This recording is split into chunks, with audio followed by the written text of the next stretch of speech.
Hello family. তো আজ আমি চলে গেছিলাম সেই মেলায়, মানে যেই মেলার কথা তোমাদেরকে আমি বলেছিলাম। আমাদের এখানে হরিসভর মেলা তো শুরু হয়েছে 10 তারিখ।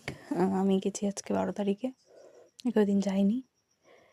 তো দেখো এখন এসছি আমি প্রায় রাত 8টা সাড়ে 8টা নাগাদ। এখনও কত জমজমাট দেখো। রে আমার হনুমান কাকা ক্যামেরা দেখেই পোজ মারতে শুরু করে দিয়েছে। আর এই যে সেই মিকি মাউস, আগে ছোটোবেলায় খুব চড়তাম, কিন্তু এখন এত ঢেপসি হয়ে গেছি, এখন আর চড়তে দেয় না। বেশি টাকা অফার করলেও চড়তে দেয় না।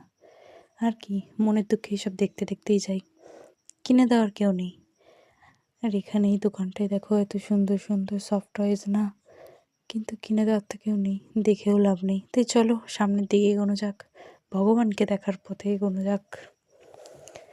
সামনে দেখবে এখানে বোনেরা ফটোশ্যুট করছে, আমাকে তো একটা ফটো তুলে দেওয়ার মতনও এই মেলায় কেউ নেই। এখানে এসছি মায়ের আঁচল ধরে, আর আমার মা তো অত ভালো করে ছবিও তুলতে পারে না। সত্যি কথা বলতে আমারও তো ছবি তুলতে ভালো লাগে না। আর এই দেখো এটা কি একটা হচ্ছিল জানি, লাইন দিয়ে সুন্দর ভগবানের ওখানে যাচ্ছিল, মানে মন্দিরের দিকে যাচ্ছিল।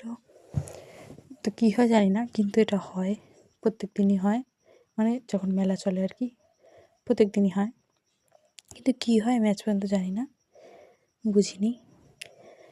আর এখানে দেখো আজকে বাতাসা লুট হয়েছে, ওই জন্য প্রচুর ভিড় হয়েছে। আর আমরা আসার আগেই বাতাসা লুট শেষ হয়ে গেছে, কারণ আমরা তো লেট লাতিফ না, সব জায়গায় লেটেই পৌঁছই। তো দেখো লোকটা দেখো, এখনই ভিড় আছে, একটু পরে সব ফাঁকা হয়ে যাবে। আর এই দেখো এত ভিড়ের মধ্যে মেয়েকে খুঁজে নিয়েছি, তারপর এর সাথে দেখা করতে চলে এসেছি। তারপর এখানে আর একজনের সাথেও দেখা হয়েছে। এই দেখো এটা হচ্ছে আমার একটা বোনের মেয়ে। হ্যাঁ, শুনতে অবাক লাগলেও এটা আমার একটা বোনেরই মেয়ে। ওকে দেখে আমি আর লোভ সামলাতে পারিনি, কোলে নিয়ে নিয়েছি। ওর মা দেখবে একটু পরে, এখান থেকেই যাবে। ওই দেখো আসছে, এটাই আমার বোন, আর এটা আমার বোনের মেয়ে। আমি কি করলাম? তার মানে তুমি কিচ্ছু দেখোনি? একদম না। শাশুড়ি, আজকে না তোমাকে একটি কথা আমি জিজ্ঞাসা করবো, তুমি বলবে। একটা কেন, 100টা করো, আমি সব বলবো। একটা কথাই আমি বলবো, তুমি যেন রাগ করো না। বেশ বলো। বলছি কি, তুমি কি আমার, আমি তো